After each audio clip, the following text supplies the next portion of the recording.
বন্ধু বান্ধৱীসকল আপোনালোক সকলোকে স্বাগতম জনাইছোঁ আমাৰ চেনেল স্বাভিমানী অসমলৈ। আহকচোন চাওঁ আজিৰ দিনটোৰ কিছু গুৰুত্বপূৰ্ণ খবৰ। কেন্দ্ৰীয় চৰকাৰৰ কৰ্মচাৰীসকলৰ বাবে সুখবৰ। চৰকাৰৰ সিদ্ধান্ত অনুসৰি নাইট ডিউটি কৰাসকলৰ ভাত্তা বৃদ্ধি কৰা হৈছে। পূৰ্বতে কেৱল গ্ৰেড পে অনুসৰি এই ভাত্তা দিয়া হৈছিল, কিন্তু বৰ্তমান এই নিয়ম সলনি কৰা হৈছে।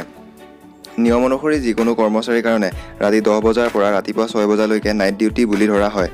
ইয়াৰ ভাত্তাৰ কাৰণে বেচিক পেৰ সৰ্বোত্তম 43,600 টকা প্ৰতি মাহৰ আধাৰত নিৰ্ধাৰিত কৰা হ'ব। আহিছোঁ দ্বিতীয়টো খবৰলৈ।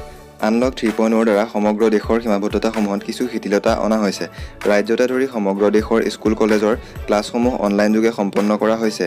কিন্তু কিছু এনে ছাত্ৰ ছাত্ৰী আছে যাৰ বাবে এটা স্মাৰ্টফোন কিনাটো সহজ নহয়। সেয়ে এই সন্দৰ্ভত এটা প্ৰশ্ন উত্থাপন হয় যে কেন্দ্ৰীয় চৰকাৰে শিক্ষানুষ্ঠানসমূহ খোলাৰ অনুমতি দিব পাৰে নেকি?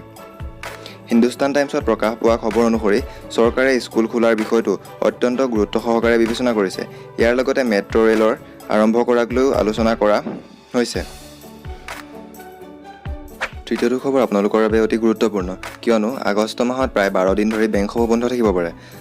8 আৰু 29 আগষ্ট ক্ৰমান্বয়ে ছেকেণ্ড ছেটাৰডে আৰু ফ'ৰ্থ ছেটাৰডে হোৱাৰ লগতে বৰঈদ, ৰাখী বন্ধন, জন্মাষ্টমী, স্বাধীনতা দিৱস, গণেশ চতুৰ্থী, মহৰম আদি বহুতো পৰ্ব থকাৰ বাবে আগষ্ট মাহত বহুকেইটা দিন বেংক বন্ধ হৈ থাকিব বুলি জানিব পৰা গৈছে। কিন্তু ইয়াৰ বিপৰীতে অনলাইন বেংকিং নিৰন্তৰভাৱে চলি থাকিব। আগবাঢ়িছোঁ পৰৱৰ্তী খবৰলৈ। ক'ভিড-19ৰ ভয়াৱহতাৰ প্ৰতি লক্ষ্য ৰাখি NRCৰ কামসমূহ বহুদিন ধৰি বন্ধ হৈ আছিল।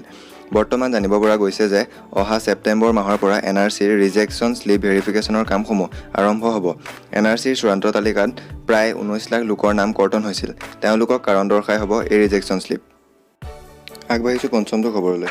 ভাৰতবাসীৰ বাবে সুখবৰ এয়ে যে ভাৰতৰ কৰোনা ভেকচিন কোভাক্সিনে প্ৰথম পৰ্যায়ৰ ট্ৰায়েলত আশাৰ ৰেঙনি কঢ়িয়াই আনিছে। দেওবাৰে লাভ কৰা তথ্য অনুসৰি দলটো এতিয়া দ্বিতীয় পৰ্যায়ৰ পৰীক্ষাৰ বাবে আগবাঢ়িছে। অন্ততঃ 750 জন স্বেচ্ছাসেৱকৰ উপৰিও দেশৰ 12টা ঠাইত এই ভেকচিন প্ৰস্তুত কৰা হ'ব বুলি জানিব পৰা গৈছে। সঁচাই দেশৰ বাবে ভাল খবৰ। পৰৱৰ্তী খবৰ। Ministry of environment, forest and climate চেঞ্জে জাৰি কৰা এনভাইৰনমেণ্ট ইম্পেক্ট এছেছমেণ্ট চমুকৈ EIA নটিফিকেশ্যন 2020ৰ ছাত্ৰ মুক্তি সংগ্ৰাম সমিতিয়ে বিৰোধিতা কৰা দেখা পোৱা গৈছে। এখন প্ৰেছ কনফাৰেন্সত সংগঠনটোৰ সভাপতিগৰাকীয়ে EIAৰ ফলত অসমত হ'ব পৰা পৰিস্থিতি সন্দৰ্ভত নিজৰ মতামত দাঙি ধৰে। এতিয়া আগবাঢ়িছোঁ আজিৰ দিনটোৰ শেষৰটো খবৰলৈ। প্ৰিয়ংকা চোপ্ৰা জোনাছ আৰু তেওঁৰ স্বামী নিক জোনাছে অসমৰ বানাক্ৰান্ত লোকসকলৰ বাবে বান সাহায্য প্ৰদান কৰে আৰু লগতে তেওঁলোকৰ অনুৰাগীসকলকো বানাক্ৰান্ত লোকসকলক সহায় কৰিবলৈ নিজৰ ইনষ্টাগ্ৰাম ষ্টৰীৰ জৰিয়তে অনুৰোধ জনায়। যদি আপোনালোকে আমাৰ এই ভিডিঅ'টো ভাল পালে তেন্তে লাইক কৰিব। আপোনালোকৰ এনে সঁহাৰিয়ে আমাক আগবাঢ়ি যোৱাত উৎসাহ যোগাব। এনেদৰেই দৈনিক খবৰ চাই থাকিবৰ বাবে ছাবস্ক্ৰাইব কৰিব আপোনালোকৰ চেনেল স্বাভিমানী অসম। ধন্যবাদ। জয় অসম।